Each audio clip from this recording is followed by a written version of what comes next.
Welcome to the Jungian Anthology Podcast, analytical psychology seminars from the C.G. Jung Institute of Chicago. Episode 16, The Religious Functions of the Psyche, with Lionel Corbett, MD. This episode is part one of the series The Religious Functions of the Psyche.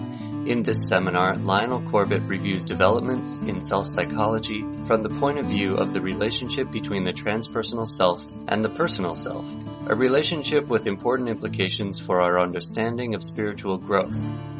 It includes discussions of suffering and the experience of the divine. Corbett explores Jung's view of the innate capacity of the human psyche to have religious experience and to produce religious imagery. It was recorded in 1986.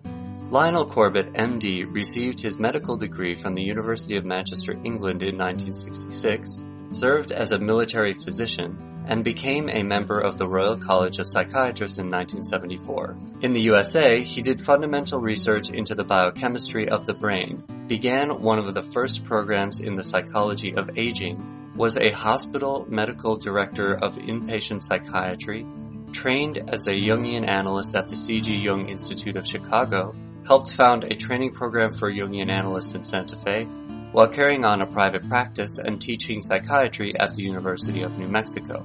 Dr. Corbett has studied various spiritual disciplines, including Christian and Jewish mysticism, Buddhism, Advaita Vedanta, and yoga, and has had a personal meditation practice for 20 years. He now teaches depth psychology at the Pacifica Graduate Institute near Santa Barbara, California, where he founded the Psyche and the Sacred program, a highly successful series that integrates spirituality with depth psychology.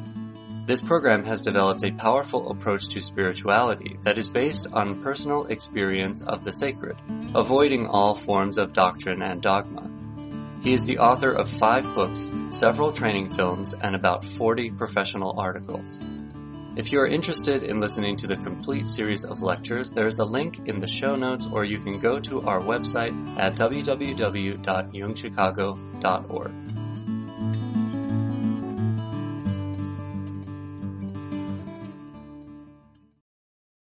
I'm starting to say that there's a self, a small s self, a personal self. And there's a self that we usually write with a capital S, which corresponds to the self that's spoken of in the Hindu tradition as the Atman, or some inner aspect of the divine. It's the experience of the divine as immanent, in other words, as something that we can possibly experience in our own consciousness.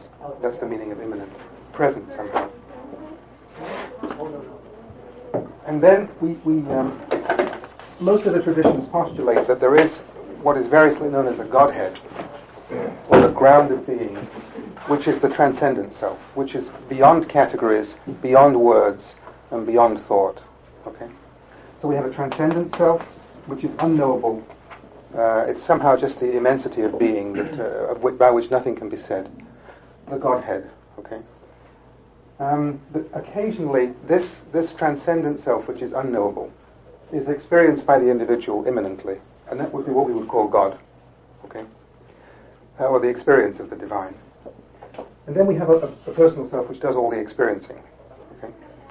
So that's the first model. Is that clear? The transcendent self is something that by definition nothing can be said about. This one that's in between those two. Yeah, the immanent self. Immanent self. Immanent. How does it? Would you tell us how that's different? Yeah. From the transcendent? It's experienceable. It's this is Jung's self. All right. Capital S self. Capital S self. Yeah. The point about that is that it's potentially experienceable in archetypal, what we call archetypal experience. Are there people here who are not familiar with Jung? Oh, that's wonderful. Okay. Yeah, there are some. Sorry. If I say something that sounds technical or incomprehensible, please stop me. Okay. This could be hash. It doesn't have to be roast beef. Yes. I was wondering if you could tell us a little bit about your small s self. Yeah, I'm going to spend a lot of time on that. So whatever aspect of the divine can be experienced is by definition immanent. It's obvious that the whole of the divine, so to speak, the Godhead, cannot be experienced. That's axiomatic. So what Jung calls the self with a big S, or anything which is archetypal, is some aspect of the immanent self, or of some aspect of divinity which our psyche can understand or experience. So another way of diagramming this, another way of talking about what the problem is that if you can imagine, now this is going to be a spatial metaphor, which will only have a limited validity. It's the only way one can talk about these things is through metaphor, and they have to have an as-if quality, because it's impossible to be categorical about this material. One can only, and if you say anything other than a metaphor, you're obviously not being true to the experience, because this is essentially unknowable. But all the traditions postulate a realm which is sometimes called the Godhead, and sometimes it's called the Pleroma, and sometimes it's called the Bardo, okay? And in Jungian psychology it's called the psychoid realm. Psychoid, are you familiar with this term, psychoid? It's not psychic, and it's not material. It's a place, well, it's not really a place, but it's a place where there's no separation between matter and spirit. It's a hypothetical concept, and it corresponds to the notion of some realm where nothing is divided.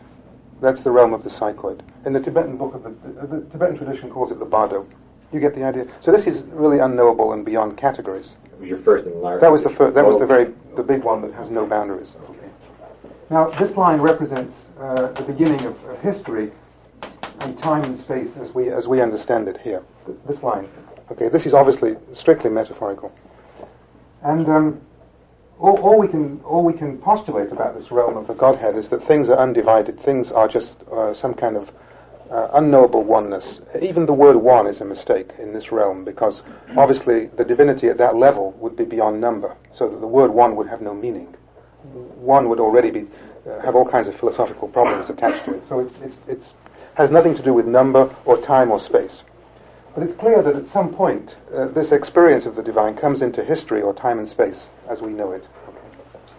So, and it seems that as it comes into history in time and space, it starts to split up into things like matter and spirit, or masculine and feminine, or things that we experience as being opposite and separate, but which presumably, where they originate, are just in some kind of essential non-split condition. Okay, the words really don't. This is all nonsense, actually. But in other words, we experience these things like we know that matter and spirit are somehow different because we categorize experience that way. But presumably, I'm talking about the fact that there's some realm beyond experience, beyond our experience. Now, at some point, this is continuing the metaphor. At some level, there is a human consciousness. Okay. Now, in Jungian psychology, we use the term ego to mean human consciousness. That's a somewhat different usage of the term than in other psychological systems, if there are any Freudian people here. Or classical psychoanalytic theory uses the term ego to mean a set of mental operations.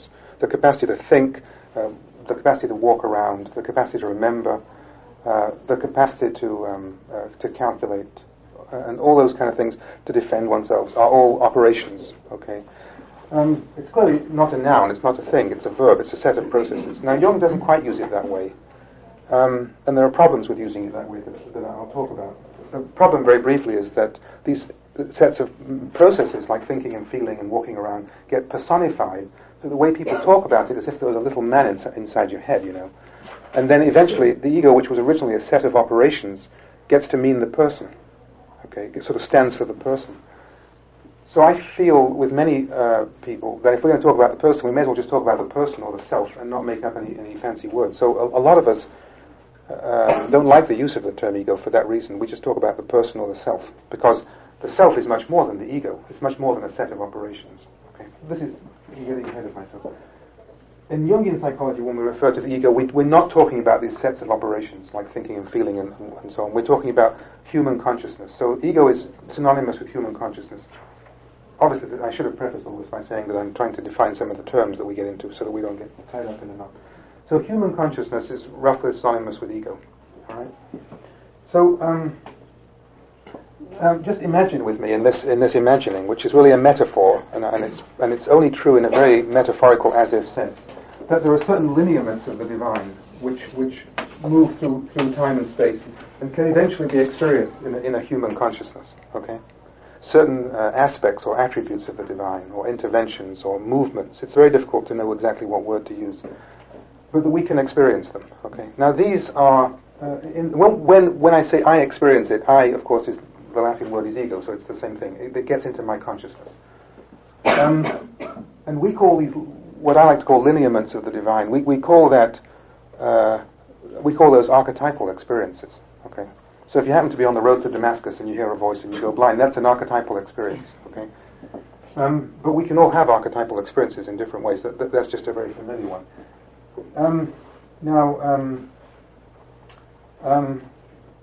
Our consciousness is limited.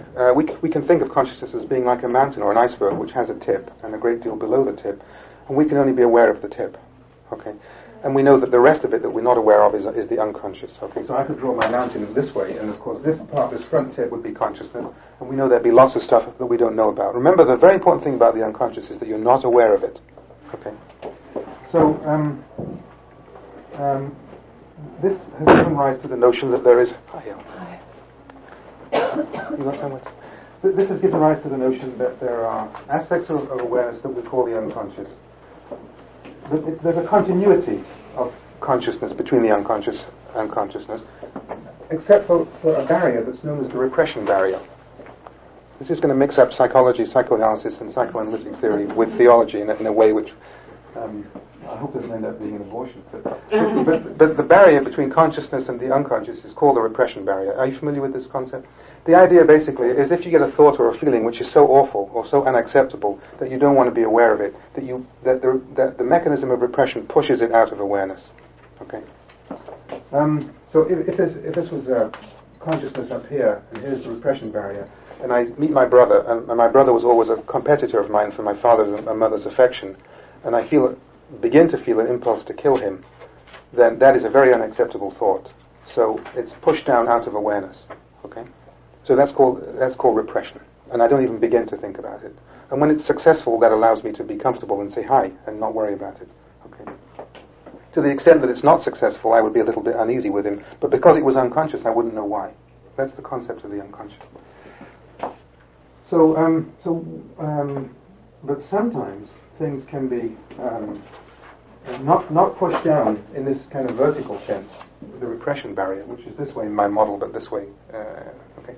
They can be what's called split off, so that we're aware of them, but the normal feelings that are attached to them don't affect us. Okay. So that if I realize that I want to kill my brother, but that has no affect, no feelings associated with it, then the intensity of the thing is what's called disavowed. Disavowed means split off. Okay, it's not repressed because it's not totally out of awareness, but it's just the emotional significance of it is ignored by me, it's denied. Okay, so there are two ways, either splitting off or repression, which prevent my everyday waking consciousness from being in touch with the rest of my consciousness, which is unconscious. Okay, now this becomes very important. This mechanism of splitting off becomes very important. It's not an irrelevant excursion because these archetypes, which sort of in a sense move through us, and it's as if we're all born with a kind of set of them. Okay, if you can imagine that every individual human being is born with a certain archetypal endowment. Okay, if you are, if the baby is destined to be a great pianist or a great writer or anything really that one has a particular ability for, then that would be analogous to one's archetypal endowment. It would have to do with one's identity as it is given. Okay, and it's not a function of early learning. Okay, it's just what you are in a very objective sense. It's like the birth chart in astrology, and that's kind of what you are. Okay, and then what happens to you gets kind of played out, but that's basically what you are. So everybody has a certain given identity. It's like the Confucian idea. I've forgotten the word, but there's a word meaning the mandate of heaven. Can you remember the word? It's not quite karma. I can't remember the word, but there's a concept that everybody has a mandate from heaven to be a certain thing or do a certain thing. Anyway, see the word archetype. Are people familiar with the etymology of this, or would it be useful to go through it? The type end of it is has the same origin as type as in typewriter or typesetting. It means something which imprints. Okay, and arche of course means old. So that this expresses the idea that there is something imprinted within us. Okay, something that we didn't put there. Okay, this is exactly the opposite of those theories of the mind which say that we're born with the mind as a wax tablet with no impressions on it. This is very much a theory which says that there is innateness in the human being. There are certain qualities that are innate. And many people like that, many people hate that. Many people feel it's un-American because anybody ought to be able to do anything. And if you have innate qualities, then that spoils it somehow, because that means that some people are going to be better at some things than others. But I think that's the way it is. I'm sorry. Anyway, in Jungian psychology, that's the way it is. And the archetypes, because we all have certain archetypes that affect us much more than others. Okay, so as this unknowable divine, so to speak, splits up into its archetypal components, into its bits of experiences that we can experience, it guides the evolution of our consciousness. We grow in a certain way. We are different and we grow in certain ways. And we're destined to have different kinds of archetypal experiences.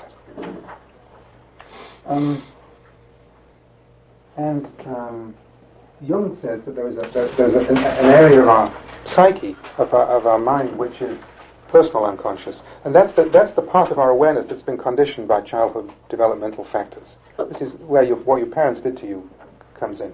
Okay, that's the personal unconscious.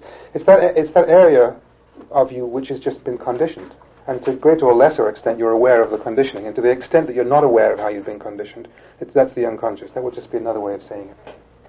But he postulates there's a layer which is deeper than that, that's called the collective unconscious, which is, so to speak, where the archetypes live. This, as I mentioned at the beginning, is nonsense language. But there's a realm where all the peaks, if these are individuals, each separate individual, if you can imagine the mountain range going down deeply enough, there would be a level at which every one of them would go into the same substratum, and that's the collective unconscious, and that's where God lives, or the archetypes do their thing. Does that make sense? So that's the... this, of course, is anathema to academic psychology. The reason it's anathema to academic psychology is because it's very big. It's even bigger than departments of academic psychology. It is so big and so powerful when it hits you that it threatens to unseat you and maybe even fragment you, depending on how strong you are or how much you can cope with. So we can't have anything like that. So it's disavowed. It's split off. Okay, or in other words, the reason there's so much resistance to the notion of an archetypal unconscious or of the archetypes in general is not. I mean, you'll hear stuff people talk about that it's baloney, it's unprovable, it's not scientific. Don't worry about all that. The problem is it's too big, and it doesn't fit into the way they like to conceive about things. So they disavow the importance of it, and that stops them being anxious and upset. Because I'll talk about that a bit later. But what I want to spend this whole time on is here's the transcendent self. Here's, so to speak, the beginning of the immanent self. And I don't know anything about the transcendent self, so I won't say anything about that, because that's presumably beyond words. What I know about the immanent self is what I can experience of it through archetypal experiences, which are what we call numinous experiences. Are you familiar with the concept of numinous? Is anybody who's not? Assume somebody doesn't know. Okay. So numinous comes from the Latin numen, which means a god, or the divine. And actually the verb is nuere, which means in Latin to nod. Okay. And the origin of it was that when the god called, he would nod, and that would be a beckoning. And the beckoning meant that you were supposed to follow. So a numinous experience means an experience which is an experience of the divine in which one feels drawn or attracted. Okay, we all use Otto's definition of the tremendum, the experience which is tremendum et fascinans, tremendous and fascinating, but also frightening at the same time. Okay, so when one has so I gave the example of Saul on the road to Damascus, and that would be a big one. Another one would be the collectively known ones would be the burning bush experience. Okay, anything like that it's obviously an appearance of the divine, would be what we would call a numinous experience or an archetypal experience. Now, one of our major points is that we can all have these individually, and we don't have to think that they are restricted to certain great figures in history, because this model applies to all of us, and all of us have this stuff moving through us. Okay? This is not perfectly clear. Ralph, just something for a little 2-minute meditation now. I happen to be writing an article right now on the movie It's a Wonderful Life. Do you know the movie? No, sorry. Let's not meditate. Okay. All right. So I want to talk about the issue which is how does this... no, I'm assuming that when the baby is born, that the immanent self, the big S self, is, in quotes, in the baby. Okay, the child is a child of God, and that whatever that energy is, it's in there somewhere. You see, in is not quite right, but I don't know what word to use, but it's there somewhere. Okay. So you know when you look at the kid and you get that funny feeling and you see it in its eyes? That's what you're seeing. Okay. So it's hard to describe, but the question is, how does that energy, which is so big, okay, it's how does that translate itself into a person growing up and becoming a separate self, which of course for the baby has not yet happened. The baby, when it's born, it takes a few years to develop a sense of being a self. It takes maybe 3 years. To get born psychologically, it takes about 3 years, something like that, before the child knows it's a self. Maybe less, I don't know exactly, but you're not born as a separate self psychologically. So I want to know, how does this big S self get into this little S self? That's my question. How does it do that? And how does this big S self, which is there in the baby, how does it express itself in the realm of the personal? So that when we grow up as individuals, just ordinary people, how are we expressing our archetypal endowment? Or in other words, how are we expressing those aspects of the divine that particularly want to move through us? How do we do that? Okay. Now, since we have a finite human body, and since I take it that whatever it is in or around or whatever, I don't know which word to use for this, but I'll use in, I don't really mean in, the baby. That is spirit, okay?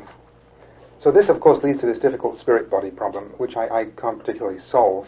But my question really becomes, how does the spirit get into the body, okay?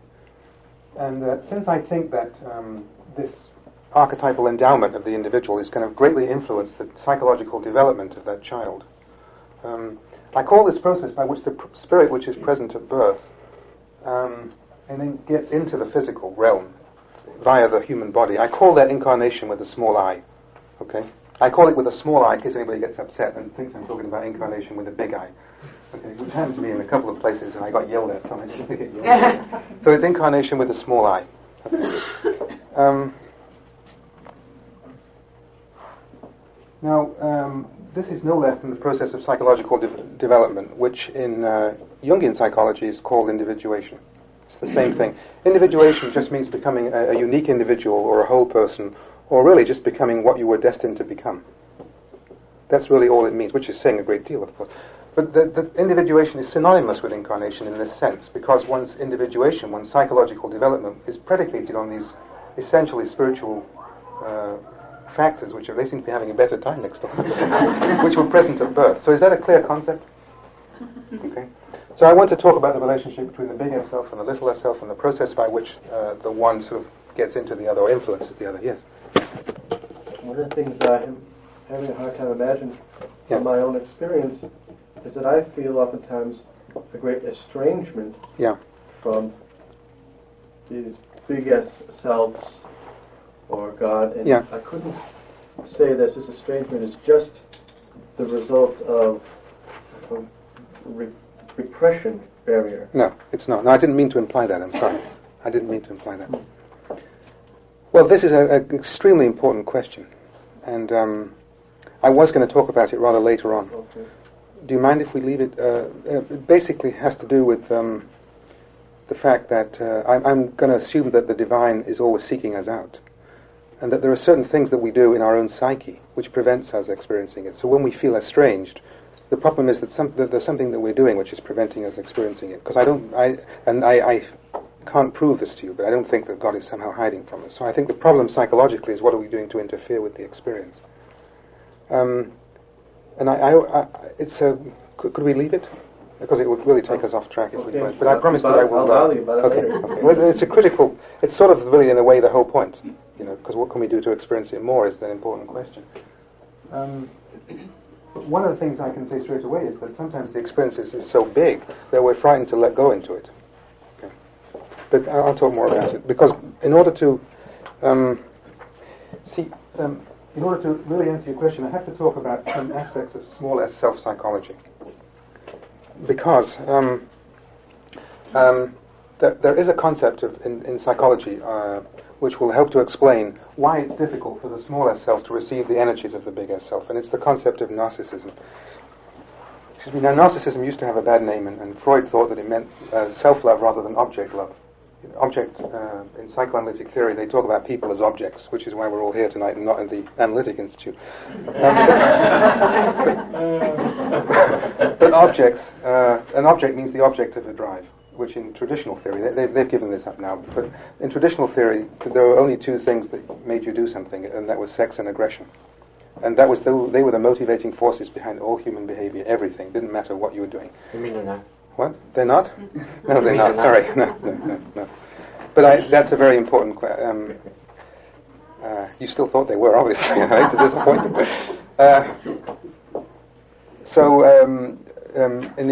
In that line of thinking, primary narcissism had to do with self-love, as distinct from the capacity to invest in another person, which is called object love. And the more it was pathological, the more you would be focusing on yourself, and the less you could focus on other people. Now there's a modern school of psychoanalysis called self-psychology. This is small s self-psychology, and there are many of the analysts, the classical analysts, have given up. Remember Freud's tripartite model: ego, id, and superego. Everyone familiar with that? I don't need to go into it. A lot of them have given up and said, well, that's just a self, just a person. So they're moving ahead. So what was I? Oh yeah. So they say, well, that narcissism had got a bad rap, and in fact, there is such a thing as healthy narcissism, and it ends up with the development of what we call self-esteem. Okay, it's not necessarily unhealthy to care about yourself and feel that you're worthwhile and valuable. It isn't as pathological as it was in the early theory thought to be. So in modern psychoanalytic theory, especially in the psychology of Corbett, Kohut, which is the brand of psychoanalysis which I'm going to use to illustrate personal self-psychology. Okay. And this is not Jungian. This is mainstream modern psychoanalytic theory. Kohut talks about the fact that there is healthy narcissism, that it has its own what's called line of development. In other words, that the baby has to develop it ab initio, from the beginning, as a particular developmental line which is separate from that line of development which helps you love another person, or be sexual, or be aggressive. That narcissism has its own line, that there's a pathway, a developmental line to the establishment of healthy self-esteem. And at the same time, what that does is, if healthy narcissism develops, is it enables you to develop a cohesive self. Okay, small s self. A cohesive self is a self that won't fall apart easily, won't fragment easily, or won't disintegrate. Different words are used. But when you fall apart, and there are all different ways of falling apart, you can get very anxious, you can get panicky, you can get depressed, you can become hysterical, you can split off and go into a fugue state. Whatever you like to do, you can go crazy. Okay, you can go numb, you can go paralyzed. Any of these are all different ways of falling apart. And all of us have that as a potential within us, but it would take more or less stress to make us fall apart. And the degree of stress is a function of how cohesive the self is put together in the first place. Okay. And there's a correlation between self-esteem and how cohesively you're put together, because if you feel fairly good about yourself, then you won't fall apart easily. And if you don't feel very good about yourself, then it only takes a slight upset for you to fall apart. So if I said to you, well, you're a terrible person, and it's obvious you know nothing about this, and you're really not fit to come back because you don't know a damn thing about this. If you'd grown up with difficulty in the narcissistic line of development, and your self-esteem was rather vulnerable, then you might be terribly wounded and hurt by this, because it would just be a new edition of what your mother or father did to you, saying that you were no good and you were incompetent. And that old anxiety that you experienced when they did it would come up again, and you would fall apart, and you would be crushed, and be embarrassed or be depressed, and so on. On the other hand, if you have a healthy sense of self-esteem, and you've had parents who fostered your sense that you were worthwhile and together and a nice person and so on, and I said that to you, you'd say, what nonsense, there's nothing wrong with me, you must be a poor judge of character, and you wouldn't fall apart. Okay? And then presumably there would be a bell-shaped curve between those two extremes. So that's the idea of the cohesiveness of the self in relation to self-esteem. Yes, sir? Also, you can have a low sense of self-esteem and be real well independent. Yeah, exactly. Thank you. This is exactly right. And those are called, there are things called narcissistic defenses.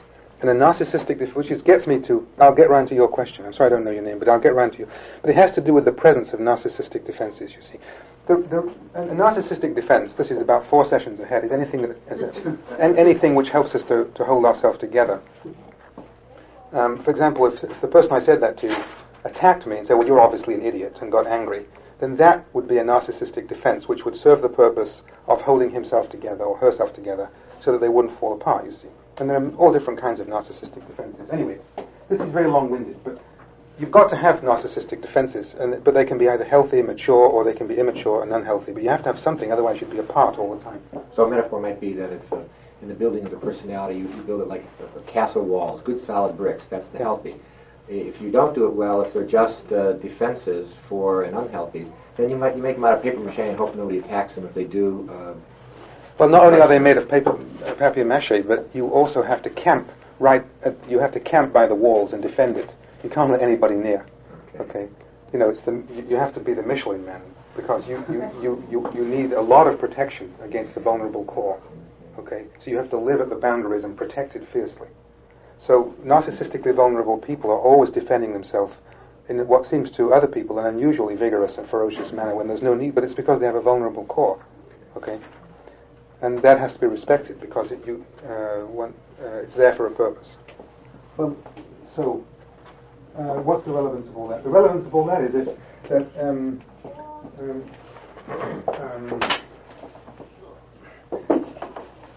suppose that if you have I'm going to draw this little circle as a model for the little s self.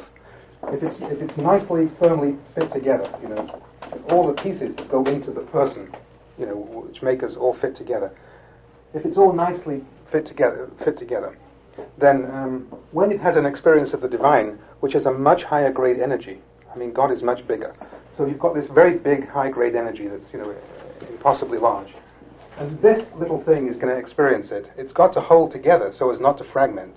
In other words, you can only experience the divine and not go crazy if you're fairly well put together. Okay? If you're not very well put together, okay? So it's obvious that someone like Paul, when he had that experience on the road to Damascus, I mean, the fact that he could recover from that and go on to do what he did, or Moses, or any of these people, you can't have that kind of experience and stay together unless you're fairly well, unless you have a cohesive self. If you have an experience like that and you're not well put together, you fall apart, you fragment. Okay. Now, let's suppose that you're the chairman of an academic department of psychology, and you're put together in this way, but there are all kinds of holes or lacunae. Okay. Then, when you start hearing about Jung, you see, and you know, the glue starts to come undone a little bit.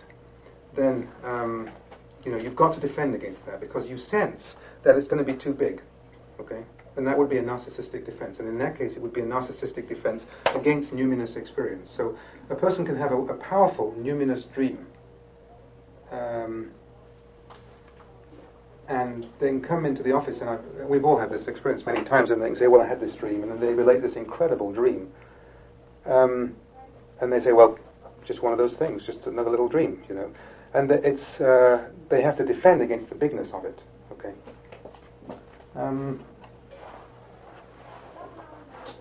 So what we have to do is we have to study a little bit about the psychology of the self, the small s self, because there are some things about the way it develops that become very important in later life. Now, it's important to understand that the covert self, the small s self that I'm going to talk about, and Jung's self are concepts at two different levels of abstraction. They do not mean the same thing. You cannot read them as synonymous. Okay. And one of the difficulties that some of the psychoanalysts have when they read Jung, when they try and read Jung, is that they don't understand what the word self means, and they think it's just a linguistic problem, obviously. They think it means what they think self means. It doesn't mean that. And there's some overlap between them in the sense that there's a divine component to the personal self, but they're not the same things at all. And it's in a way, but there's no other word for it, and the word is hallowed by usage, so we're just going to have to live with it.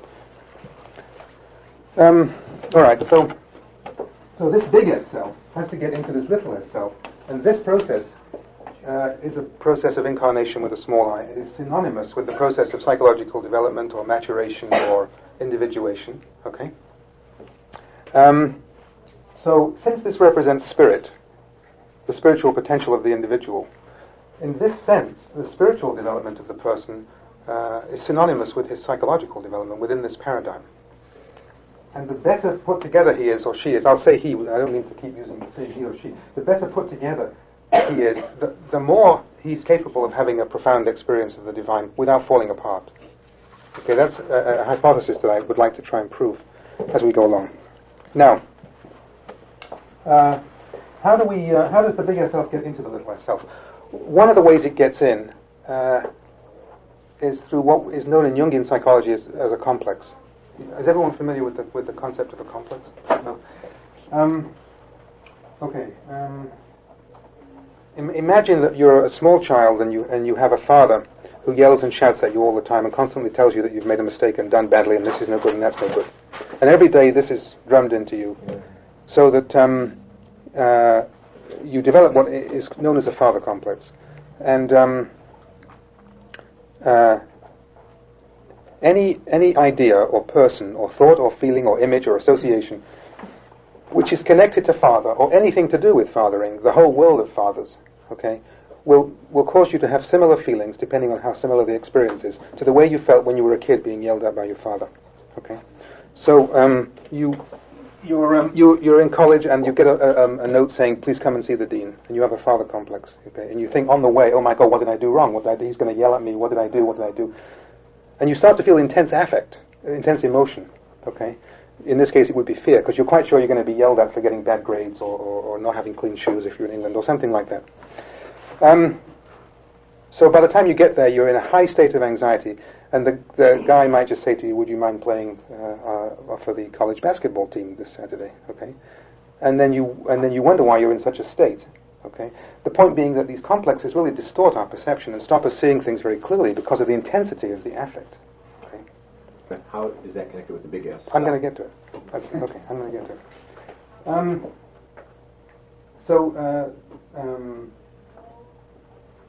The point is that the emotional experiences of the complex are embodied. This is a very important idea that you must get.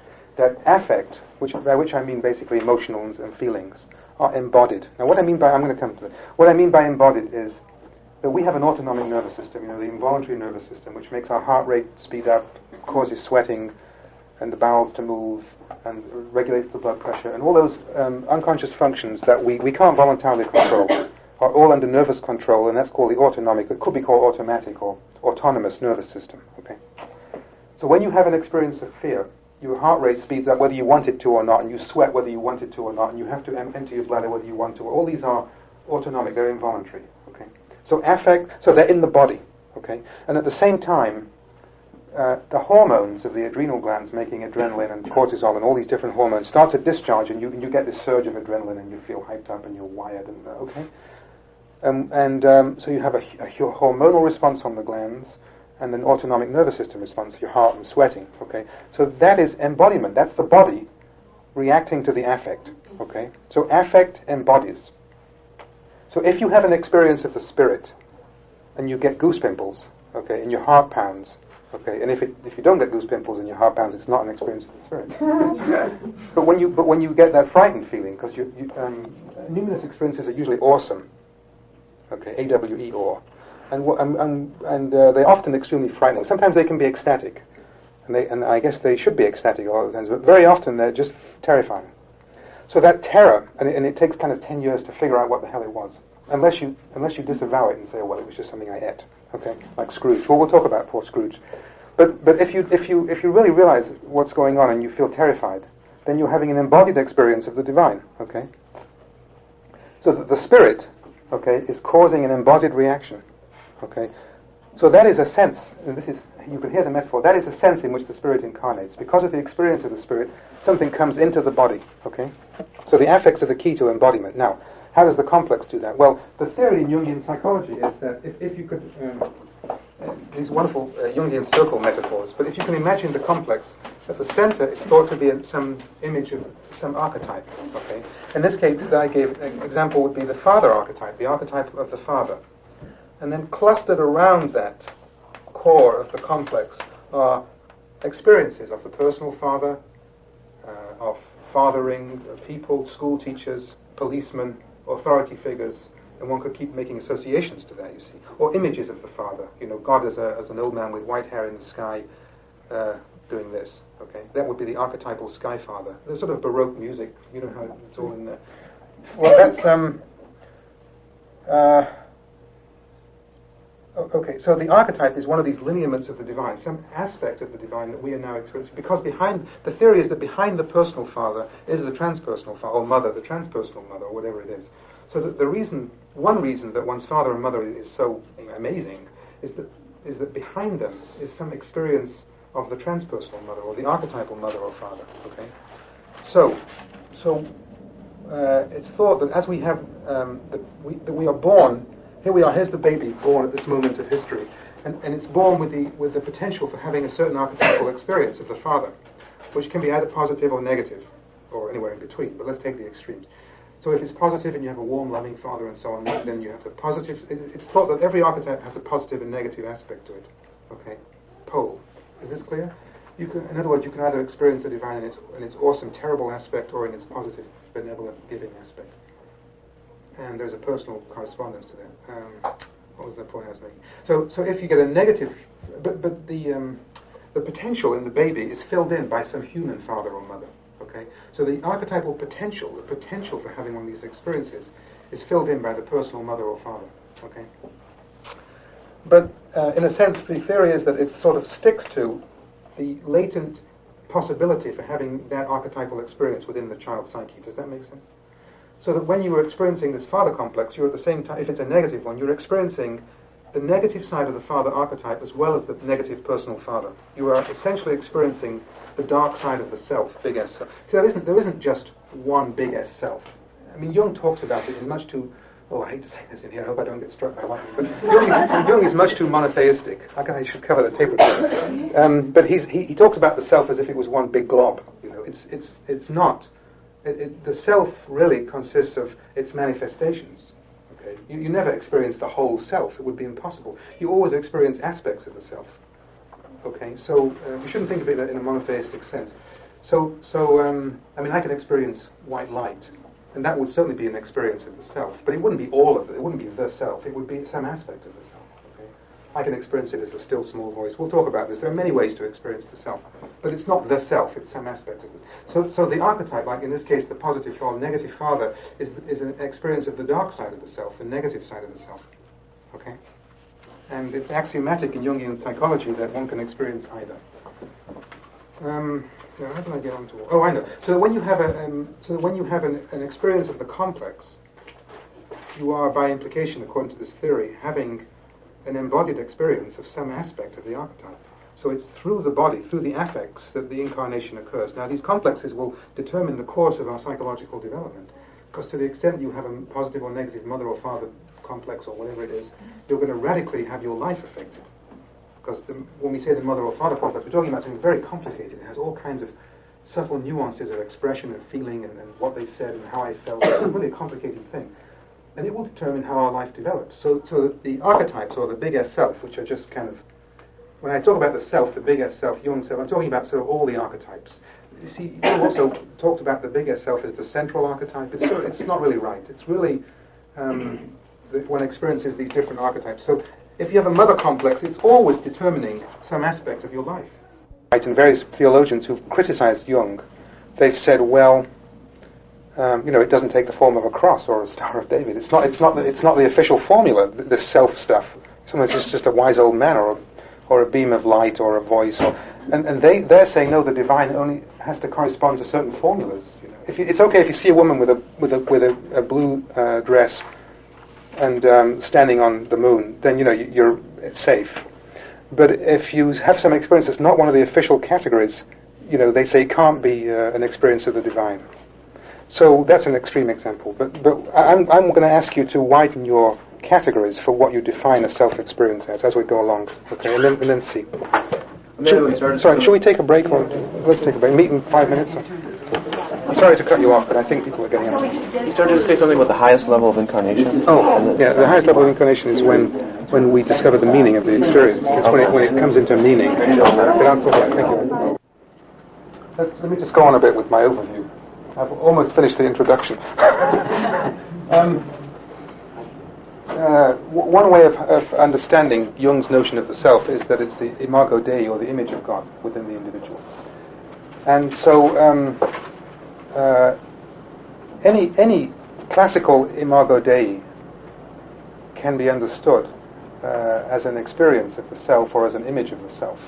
Okay, and obviously the different traditions would have different images of the self. You might have Christ, or the Buddha, or Krishna, or Shiva, or whichever tradition you happen to come from. The idea is that one is experiencing in that great figure, the avatar, something which metaphorically exists within the individual. It's within is not a good word, but that somehow we experience the self, the bigger self, projected onto this figure, or in relation to this figure, or something like that. Okay. And the different cultures and different traditions will have different ways of doing this. Now, that was to answer your question about the avatars, but we'll go into it in some more detail. But there's another concept that has to be introduced here, which is the concept of the soul, as it's understood psychologically, and the spirit in relation to soul. I don't know if I can do this, that's why I'm smiling. But spirit here means something which is archetypal, which means not personal, okay?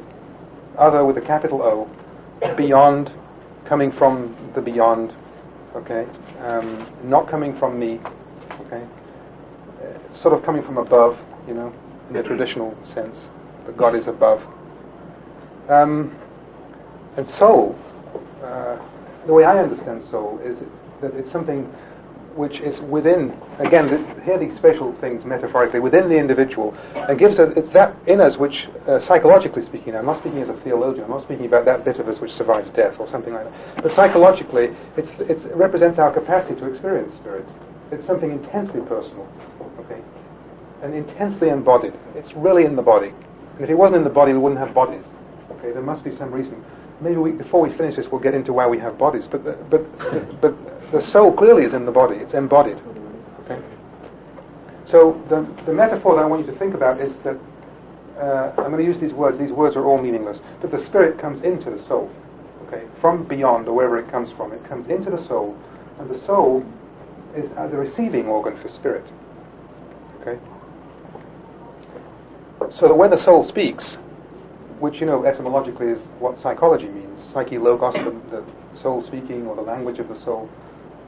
It's what it's doing is it's talking about its experience of the spirit. So if I say, wow, I was on my way to Damascus and this happened, then the thing that came in was spirit, but the thing which it came into and which then went wow and talked about it afterwards was soul. Is that difference clear? So did you hear all that? Yes. Did you have a question? No. How is soul different from consciousness? We are only conscious of some aspects of our soul's experience. Our soul may be having all kinds of experiences of which only some appears in consciousness. These are words which are not often strictly comparable. They are abstractions which may really be at different levels and may not necessarily meet. So we can certainly, obviously, we are aware of certain of the soul's experiences, but there are presumably other aspects of the soul's experience that we are not aware of, that would be the unconscious. The original meaning of psyche was simply soul. So some people understand what we call psychological experience to be soul experience, and just leave it at that. That would be the archetypalist position, and there's a lot to be said for that. So it's a particular perspective on things which has to do with that intense embodied experience of the archetype. Okay. Now, presumably there must be some similarity between spirit and soul. There must be some capacity for one to experience the other, or one to enter the other.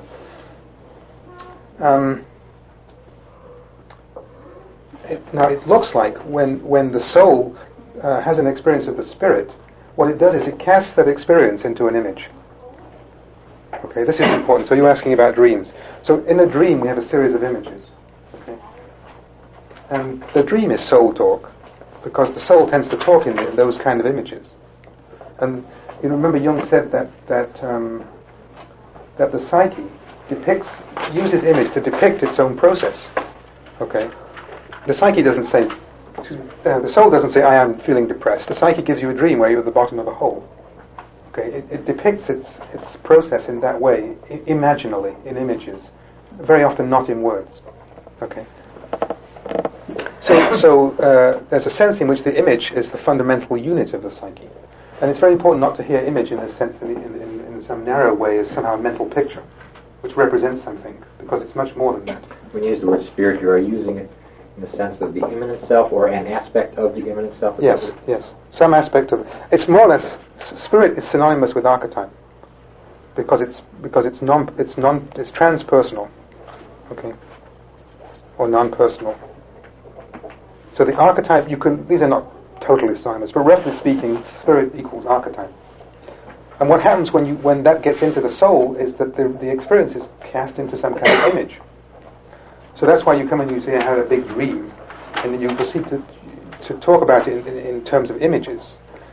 So somehow the soul has the capacity to take the experience of spirit and cast it into an image, which can then be talked about.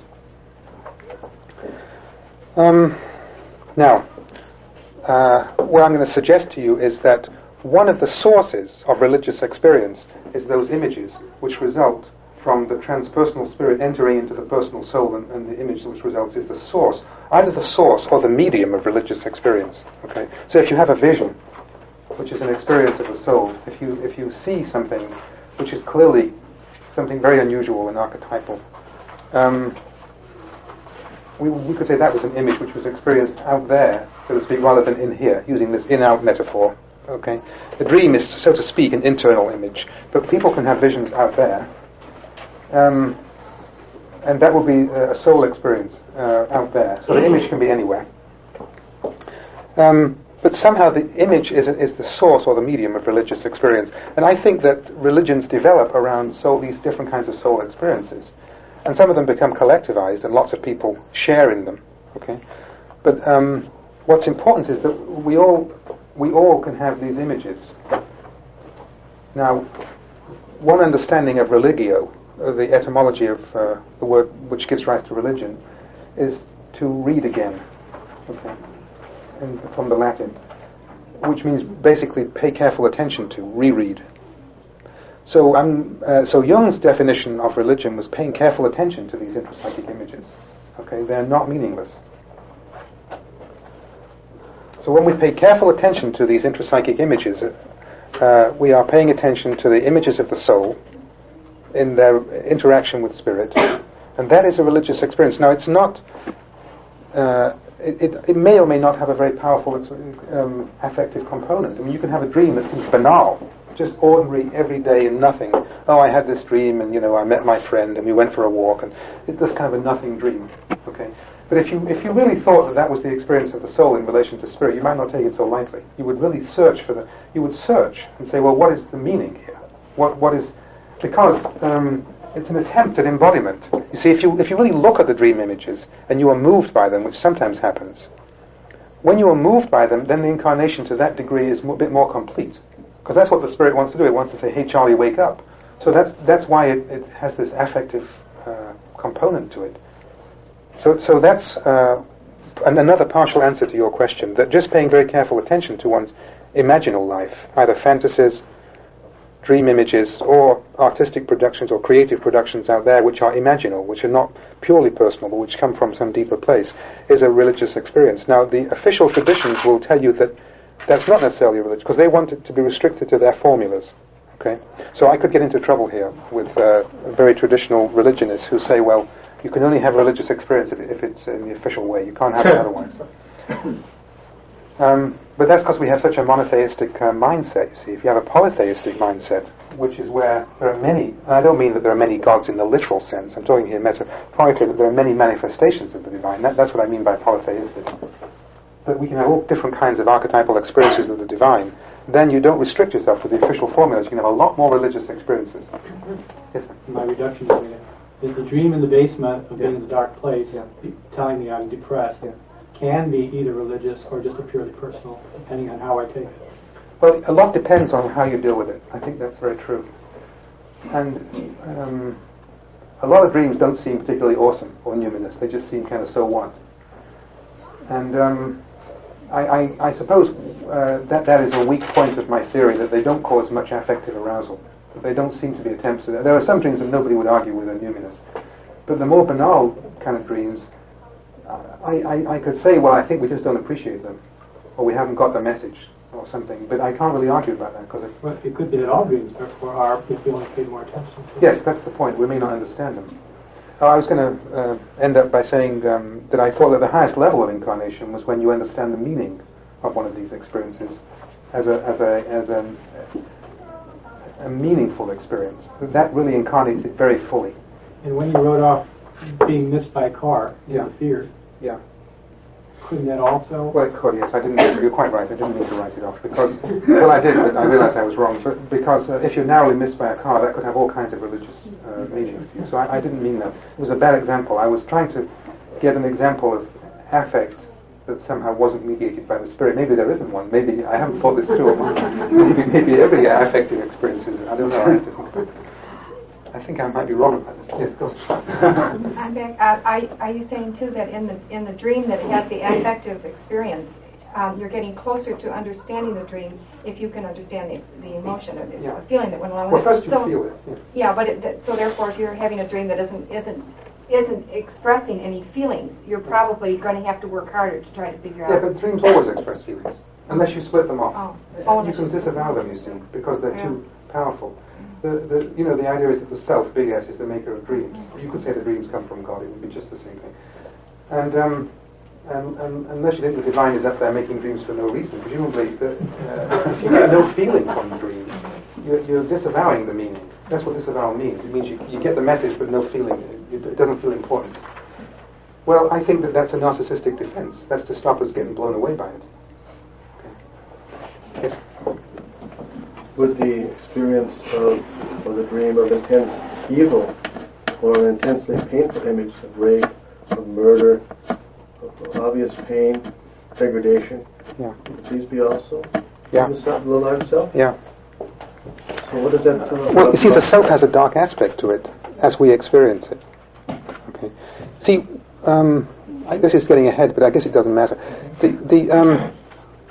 What we call ego is a certain capacity that we have to categorize experience into good and bad, right and wrong.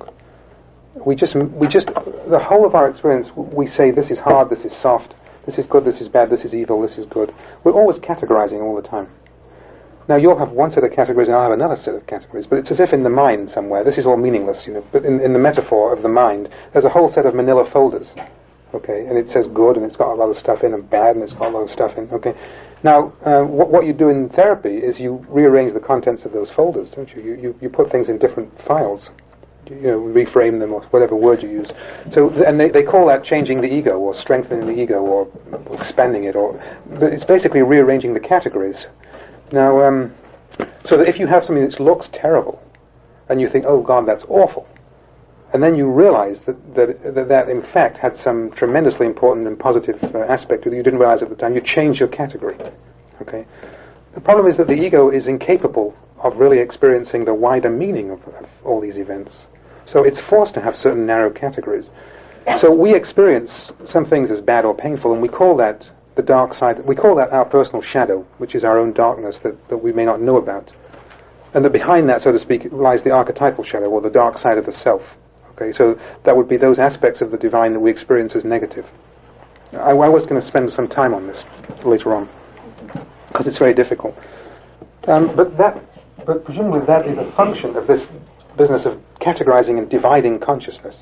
I was going to do this later, but if you could have an experience of oneness, of cosmic consciousness, of Satori or Nirvana, or one of these states where everything is one, then you read all the different traditions describe these experiences, and you don't get these categories. All of a sudden everything is right, everything is one, There's no observer, no observed. There just is isness, sort of whatever that means. It gets to be meaningless after a while because the words don't apply anymore. Because the words are categories, you see. So that there obviously is a state of consciousness somewhere that where this good-bad business doesn't apply, and that is beyond the ego. So that's one understanding of these states being beyond the ego. It's beyond categories of thought, okay, where everyday thinking doesn't apply. You get beyond all that. So the answer is it depends on the level of consciousness that you're operating at, whether you experience something as good or bad. And presumably there's a perspective, the perspective of the divine, where things just are, and there's nothing to say about them. Is all that is good? Well, Juliana of Norwich, all will be well, and all will be well, and all manner of things will be well. I mean, that's a perspective of a highly developed consciousness, and I suppose it's achievable. But I want to talk about how you get to that point, because most of us can't get to that point very easily because of the pain of our complexes, of our affects are so intense that it seizes us, and it feels bad, and that stops us saying, yes, everything is just the way it should be. And the great mystics say, don't worry, everything just is just the way it is, it's just the way it should be, everything's fine, everything just is, forget the good, bad. But it's very hard when you're hurting like hell because somebody just died. That's the problem with the affects. They constantly pull you into categories, you see, into defining things as good and bad. So I want to get to how you do that psychologically. My point will be in the end that the more you can work on yourself psychologically and deal with your own material, your own complexes, your own dynamics, the more you'll be able to achieve that spiritual level of consciousness. And I'm going to end up by saying, this is like starting at the end, but this is a movie that begins in the middle for the benefit of people who came in the middle.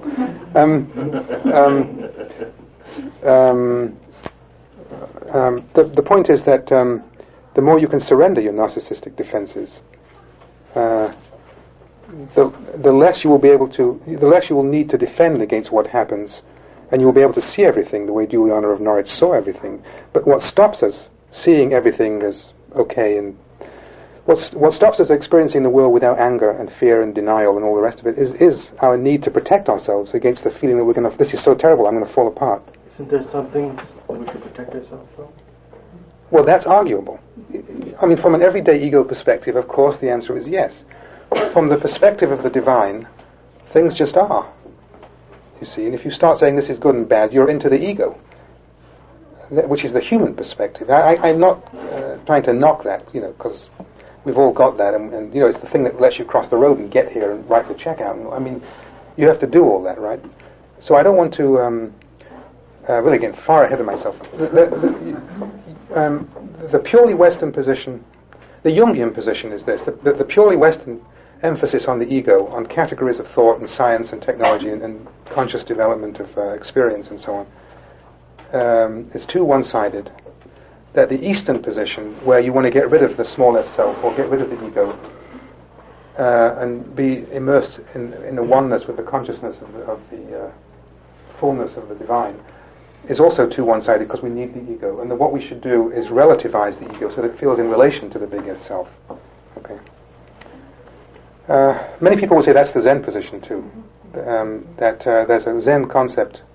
You're going to have to hear all this again, I guess, of no mind, which means that the ego is in relation to the greater self. So these are obviously not new ideas. They're not Jungian ideas. These are just old ideas that have been said in Jungian language. Do you have a question? Yeah, I have a question. Do you or does anyone here know of an artwork, a work of literature, a novel, that treats of this, shall we say, small self? Personal self, of course. Personal self, yeah. Probably damaged one, struggling with this matter of coming to know and feel comfortable with the big S self. I'd like to get my hands on such a work. Is there a piece of work of literature? I can't think of one offhand. That's the Steppenwolf. Okay, I haven't read that. Who? Steppenwolf. Steppenwolf? Yes, yeah. But isn't it the whole story of man's relationship to the divine, and how many ways Yeah, the Bible. Well, I'm searching for a little bit. You're getting lots of suggestions there. Andrew, really?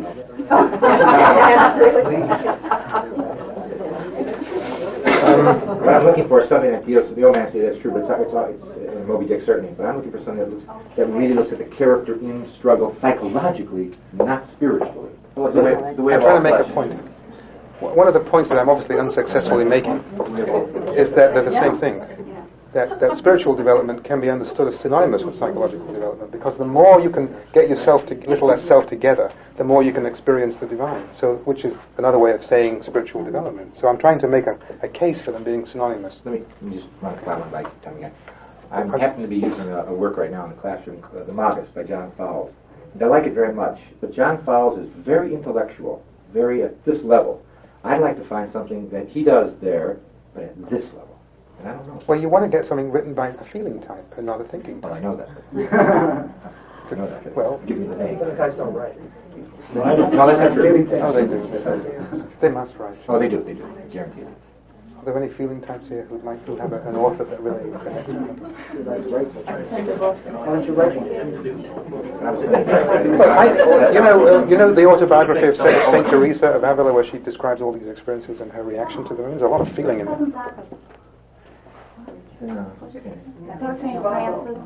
Oh, St. Francis would be a good example of a feeling type, sure. With the father complex. But I mean, Cousin Zach's writings are all feeling, and they're all. Okay. Let's move on, because you were talking about back there about experiences that are banal, and it sounded like you were making a distinction that a banal experience won't be a numinous experience. And my sense is that we may not want them to be. We may not see them as that. Right. But that any experience has that the potential. potentiality. I agree. I agree. And we don't have to talk about the great ones, no. the mystic ones. No. That's what we Thank you. I was trying to emphasize the fact that when we have a simple dream or a simple experience, that if we don't defend against the importance of it or the significance of it to protect ourselves, that it can have incredible meaning. But the reason we don't see the divine everywhere, and I'm postulating that the divine is constantly seeking us, you see, and that we don't experience it all the time. So I'm asking, why don't we experience it? So I'm saying, well, we must defend against it. We must, in order to hold ourselves together and not have to expand our categories too much, because I got my idea, I know what's right, please don't interfere too much, right? Whereas if I have an experience which makes me have to reshuffle all my file folders, then it's going to be all discombobulating. So I don't want to do that, so I'm not going to allow the meaning, I'm going to disavow the meaning of it. So I think we defend against the experiences of the divine constantly. I'm sure it's quite frustrating for the divine. I hate to go back, but he reminded me of the works of Blake. William Blake? Yeah. Like he walked around teary-eyed all the time. He just saw the divine. When he saw the sun, he saw angels. Right. Okay. Or Swedenborg, maybe. Yeah. Yeah. Okay. Master. Yeah. Yeah. But isn't there such thing as the collective shadow? Yeah. And it is in that collective shadow side. There's some amount of prudence that should be done when confronted by that. Yeah. At some certain level, that could be described as certain defensive. Here's the end again.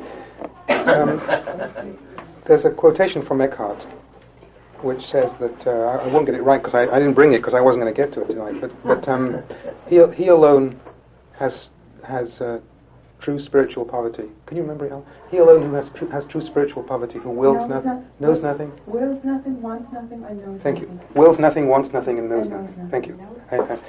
So that's a quotation from Meister Eckhart. You don't want anything, you don't know anything, and you don't will anything. Okay? Now that is a Vedic, I mean he was an 11th or 12th century German, but it's just right out of the Vedas basically. I mean, based all of that really on one simple spiritual experience, isn't it? I'm not an expert in Eckhart, except I just love to read him. But I don't know if he got it from the Vedas, because I'm not a historian. But I mean, it's all the same wherever you look. The point is that I'm trying to use that to answer your question. You see, if you know, he wants you to give up knowing. Well, if you say that a thing is bad, you already know. Okay, or if something happens and you get upset, then you already want it not to have happened or something different to have happened. This is a very high level of consciousness to achieve. And how can you let go of knowing, wanting, and willing, for God's sake? You'd never get out of bed, would you? I mean, you'd be lying there in bliss all the time. But you see, he's talking about that whatever happens is just right. And it's knowing, wanting, and willing, and what psychologically the analysts would call omnipotent fantasies, where we have fantasies that we think we know something, and that we're powerful, and sometimes they're unconscious. We all have omnipotent... Do you ever have the experience where you can't say no? Somebody had that. I've had that experience once or twice. Well, if you right now. That's the question. Well, when you have the experience that you can't say no, there's an unconscious, omnipotent fantasy behind that. I've got to do it, and I'm capable of doing it. Yeah, I mean, we have all kinds of unconscious fantasies that we don't know about. That's the tautology. If it's unconscious, we don't know about it. So he wants us to give up knowing, because we don't know what's right in the much larger sense. You know, from the aspect of the divine, we don't know what's right, and the only will that's worth willing is the will of the divine. I mean, obviously, I mean, what the hell is what I want? I mean, that's not, you know, there's a bigger picture. So if I could really get with it, I wouldn't want anything or know anything or desire anything. I mean, this is all very Buddhist, you know, it's all traditional stuff. But the point is, what is it which stops us being there all the time? Well, it's these narcissistic defenses. Is there not a danger in the process of individuation if, as you move from the inchoate numinous experience to an infant, and you individualize the self, small self, if before you have that process completed, that sense of self, if you allow the numinous in to fragment, it's dangerous. Thank you, that's right. And so you need to then look at it developmentally. That's what I'm going to do. That's probably next week or the week after. There are a lot of fragmented people around this world that are ready to be swept away. Right. I want to get. That's very, very important, and I want to spend a lot of time on that, on the development of the personal self. Yeah, and if you don't do that, the development of the personal self, then you're meddling in very dangerous and sacred ground. Right. Well, it's sacred anyway, but it's very dangerous. The danger is that you won't be able to tolerate it. Okay, but that's very important, and I want to spend a lot of time on that. Thank you. The quote you gave, I just need to clarify something. He alone has spiritual poverty. I think you said he alone has spiritual poverty who wants nothing, wills nothing, knows nothing. The word poverty there is crucial because normally we think that's not good. And I take it from that quote that is a positive thing, spiritual poverty. But whatever is, you see. When you say good, you're into the ego and you're into categorizing, and his whole point is stop it. No, I'm getting it. Let's go back a moment. Poverty, I think, in this sense, doesn't mean physical poverty. It means. I understand. You're poor in spirit. You are spiritually nothing. You have no contact with spirit. You are lost. Yeah. That's what you don't want to be lost. Spiritual poverty means acknowledging. That's what it can't, from that quotation, mean that. If you're one with the divine, you're not lost. I understand it, but that's the quote suggests, even though I think. Well, he's got to use words. I mean, that we're all the damn words. You see, are all red herrings because a word is a category or refers to a concept or something. You know, I mean, it's by definition, it's not going to say, it can't talk about this experience, which is beyond words. It's an ineffable experience. The words don't do it. So I can't get this right for you in words. I can try, but I can't get it right. I know what you mean, but it's just that one wants to say one is rich in spirit. Oh, okay. That's the point I'm trying to get at. From a rational point of view, and if you push it far enough, I suppose you can turn it back around to poor in spirit. I just want to be sure that we are. Yeah, I don't know. This is the kind of argument that gets me tied in knots. I don't know the answer to that. Yeah. Do you have a question? Well, we were talking about the poverty, meaning she said empty, and then I said open. And I think that seems a simpler way for me to understand what you're saying. Maybe it'll help somebody. Okay, open. Yeah. Would open be okay? Mm-hmm. So, let's see. All right, let me go on a little bit.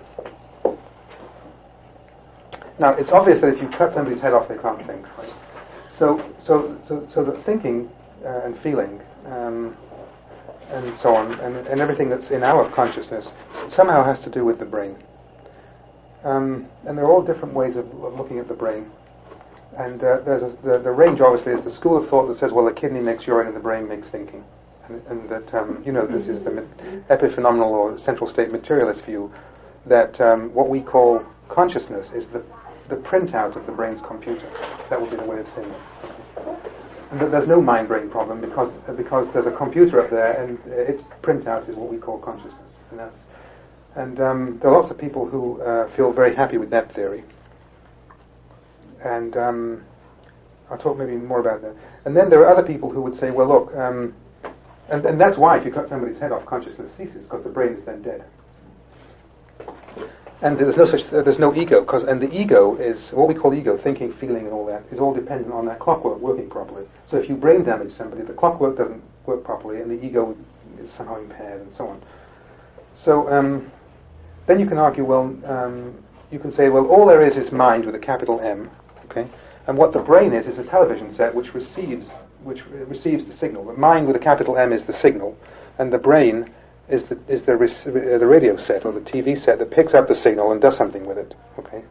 That would be a more idealist view of the relationship between mind and brain. But there's whichever model you use, or whatever you use in between those two, there is some relationship to ego and brain, because it's definitely true. But of course, if you break the TV set, it doesn't receive the signal as well. So you can't get out of the. You've still got some relationship between ego and brain, whichever model you use. Okay. But it's clear that brain is body. Brain is part of body. Okay. So I want to suggest to you. Remember, I'm talking about embodiment now, incarnation of spirit. That there has to be somebody there to get the idea about, to have the experience. Okay. And that person has a brain, and that brain is somehow connected to ego. So that I'm going to suggest that our consciousness, or what we call ego or human consciousness, is the experience of consciousness in the body or in matter, because the body is matter. Okay, is that clear?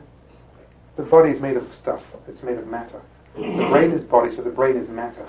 And there's some relationship between matter and consciousness, which I'm not qualified to go into. But there is apparently consciousness in matter in the body. Okay.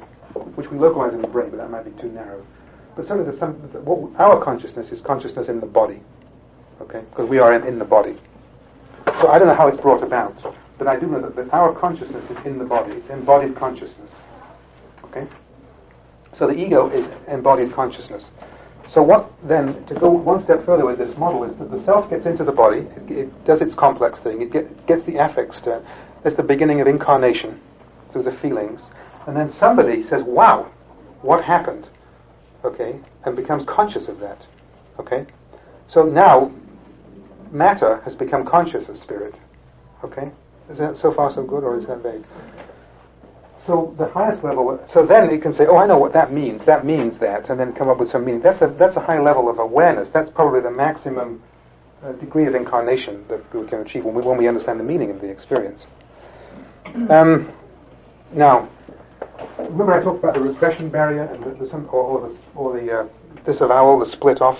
This disavowal, by the way, this repression is called a horizontal split, and disavowal is called a vertical split. Okay, because in the model, one is pushed down and one is sort of pushed to the side as if it's there, but it's not attached to the reality either. Okay. Question. When you say to understand it, yeah, or to experience doesn't necessarily mean to understand it. No, of course not. You can have a powerful experience that you can't understand. Yeah. So you're aware that it may be the divine, but you don't. Well, you might just be very moved. And you may say, well, that was an experience of the divine, or an archetypal experience, or a nuministic, but I don't know what it means. Okay. But then if you then spend 10 years figuring out what it, which is usually about how long it seems to take, then when it dawns on you what that means, I think that's the very highest level of incarnation. Because the meaning of it seems to me to be, this is just my personal, I don't know if this is correct, but I think it's when you get the meaning of it, that you get the highest level of incarnation of spirit in matter, i.e. in human consciousness, through the ego. Does that make sense? So it's not, for example, with the burning bush thing, it's not Moses just experiencing the burning bush, but there has to be the meaning of it that comes. He has to know what that means. Well, he doesn't have to know what that means, but if he knew what it meant, which he did eventually, then... but, you see, if that was a dream, if somebody came to me and said, I had this dream that I was in the desert and this bush was burning and I got close to it and a voice said to me, I would say, well, gee, that's wonderful, wonderful. But what comes to your mind when you think about bush? I mean, I'd have to figure out why it was a bush and not a house or a tree or something. Anything could be burning. See, we think that the specificity is very important. Now, if I got into, when I was a kid, my mother got fed up with me and tossed me into a bush. I mean, I'm just making this up now. And ever since then, whenever I've seen a bush, it's reminded me of my mother, and off we go. Now, I want to get much more about the meaning of that, you see. Yeah. So, I mean, that's what we do in analysis. We try to figure out what the specificity of the image is, because that's where the meaning lies. It's not just any old bush, it's the one that my mother did to me, and so now I'm having a mother experience of the divine mother, maybe, or I'm out of Moses now. I'm trying to say that you get meaning by amplifying the image specifically, if you can. And sometimes you can't. Like, sometimes the person will have a dream image, and you say, well, what do you think of, what do you associate to lollipops? And they say, oh, nothing. And then you can fall back on what we call an archetypal amplification, which means if you could ask the whole human race to say, what comes to your mind when you think of lollipops, and you get an answer, that would be a non-personal amplification. But that may be the way out, but I think that it's often much more meaningful to the personal association. But, yeah. The kind of meaning you seem to be talking about is a logical construction. No. Well, I'm going to get into a tangle with you then.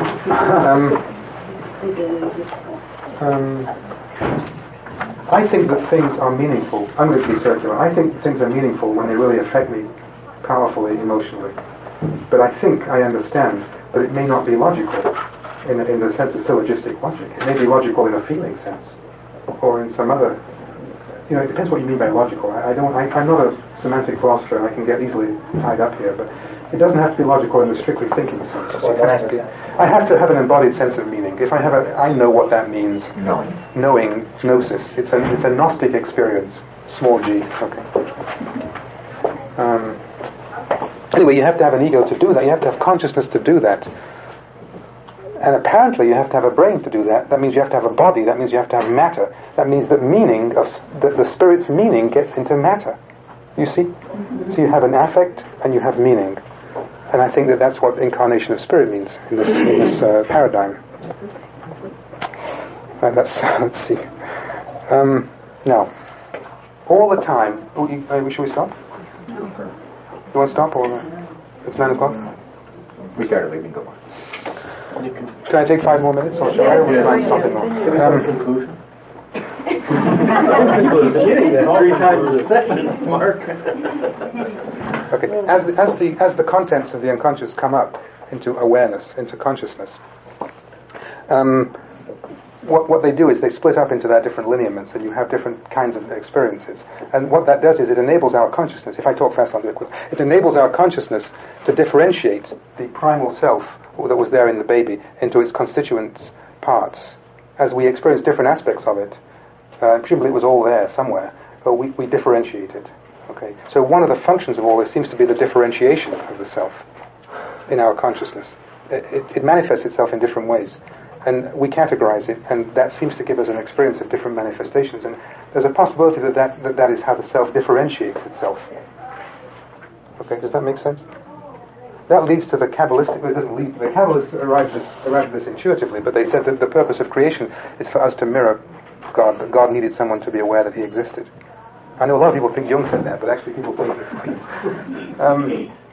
Now this is too complicated, so I'll just say it quickly, and then we'll go over it slowly. But the way, and the Hindus say the same thing. That the way we mirror the self is through our differentiation of archetypal experience.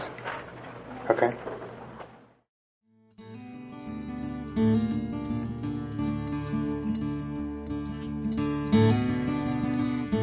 This podcast is distributed under a Creative Commons Attribution, Non-Commercial, No Derivatives license.